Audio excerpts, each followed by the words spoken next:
We're holding here in the Hakdama to Vayoel Moshe, page Ches, on the first column, 3 lines down.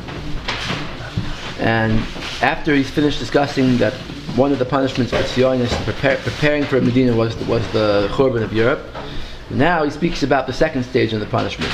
And he's Sharim Mibnei Yisrael, those survivors, Shehishir HaKadosh Baruch Hu Ba'avur Shvuasa Shelo Yichal Zaroi, that Hashem made sure to leave over survivors after the Holocaust because he promised Klal Yisrael that he would never destroy them.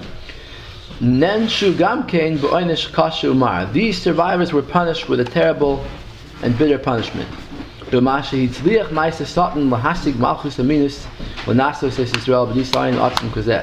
That they were the witness to the establishment of the state, that the Satan was matzliach in having a state created, which would be a tremendous test for the Jewish people.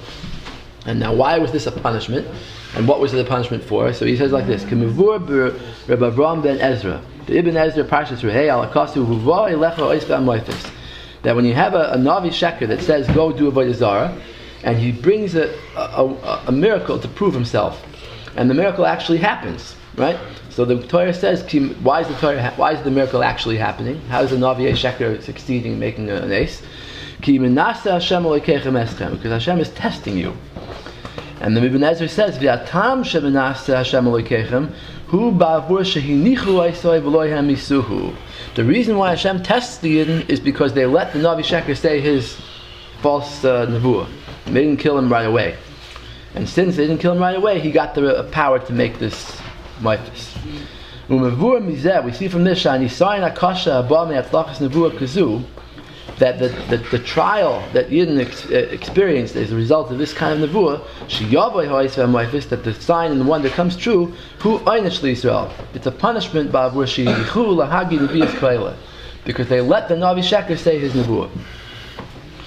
And Kol Shekain over here by Zionism, where the Yidden actually helped them out, they didn't just let them. That allowed the Satan to have the power to bring about a wonder. The Orchaim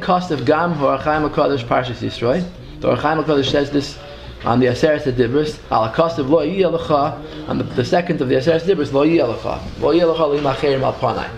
And the Orchaim there is bothered. How could it be that the Torah calls an avodah zarah Elohim acherim? What kind of Elohim is a lashon of power? How could you call an avodah zarah power? Avodah zarah has no power. Yeah. So the Orchaim HaKadosh says, because of the one worshipping it, who mamsi avaya acher, he creates for himself a new creation, a new being. Shehu Elohim, that has power. Mashaloi hayakein kodim, that didn't have power before. But he didn't create a being. What do you mean? It has no power. Okay, but Hashem gives the Satan the koyach to make the avodah zarah look real. Meaning he creates like a mekatrek, so to speak, that has the power to make it look real.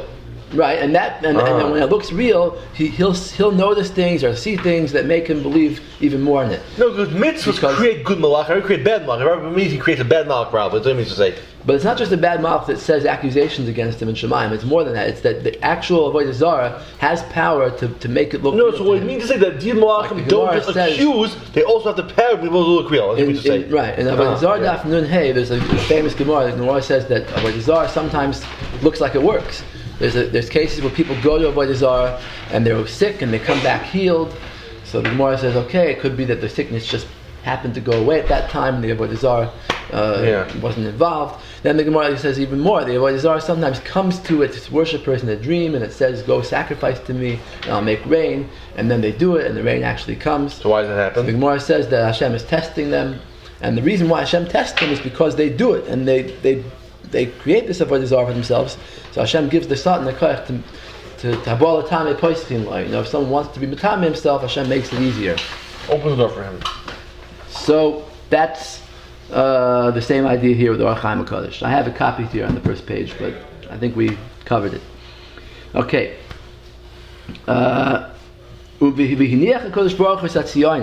now, why did Hashem leave the Zionist state in existence for so long?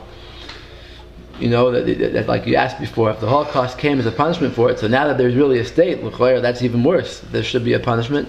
But the Kodesh Baruch Hu is leaving it alive to test us. Unfortunately, most Yidden didn't withstand the test. Like in the time of Bayis Rishon, the Nisayin was Avodah Zarah, and most Yidden couldn't withstand the test.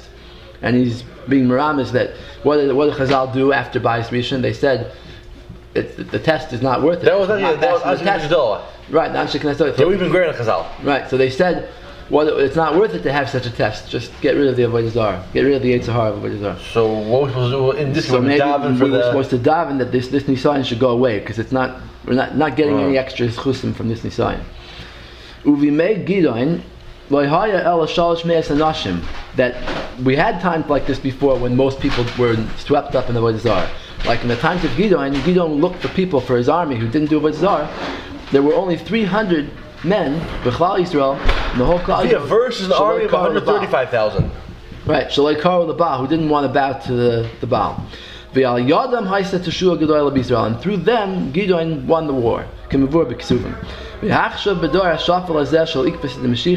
Now in this generation before Mashiach comes, that people didn't even pay attention to the fact that all the troubles that came upon us were they don't realize that it was the Zionists that caused it, and they just think that let's follow them even more.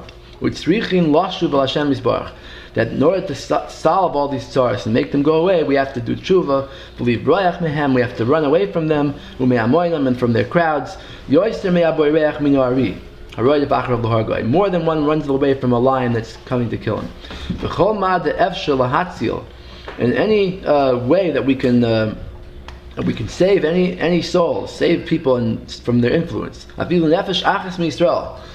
To even keep one yid away from joining the Sionim, Yakar hu ad moed.